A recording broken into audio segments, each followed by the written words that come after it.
CPM പ്രചരണ ജാഥയ്ക്ക് മേലാറ്റൂർ ചോലക്കുളത്ത് തുടക്കമായി. പരിപാടി സിപിഐഎം ജില്ലാ കമ്മിറ്റി അംഗം വി രമേശൻ ഉദ്ഘാടനം ചെയ്തു. സമാപന പൊതുയോഗം ജില്ലാ കമ്മിറ്റി അംഗം വി ശശികുമാർ ഉദ്ഘാടനം ചെയ്തു.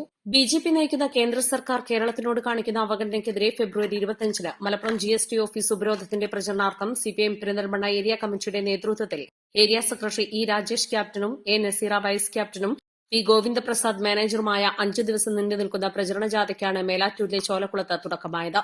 മാത്യു സെബാസ്റ്റ്യൻ അധ്യക്ഷനായി. മേലാറ്റൂർ ചെമ്മാണിയോട്, വേങ്ങൂർ, കാര്യവട്ടം, തേലക്കാട് എന്നിവിടങ്ങളിലെ സ്വീകരണത്തിന് ശേഷം വെട്ടത്തൂരിൽ സമാപിച്ചു.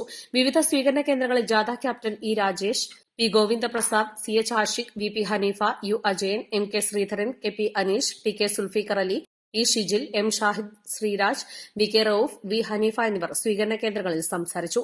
ബുധൻ ജാഥ ആലിപ്പറമ്പിലെ പള്ളിക്കുന്നിൽ നിന്നും ആരംഭിച്ചു. വില്ലേർ, പുന്നക്കുന്ന്, മുതിരമണ്ണ, താഴേക്കോട്, കരിങ്കല്ലത്താണി, മുതുക്കുംപുറം എന്നിവിടങ്ങളിലെ സ്വീകരണത്തിന് ശേഷം മാട്ടറയിൽ സമാപിച്ചു. സമാപന സമ്മേളനം സജീവൻ ശ്രീകൃഷ്ണപുരം ഉദ്ഘാടനം ചെയ്തു. East live, Melattur.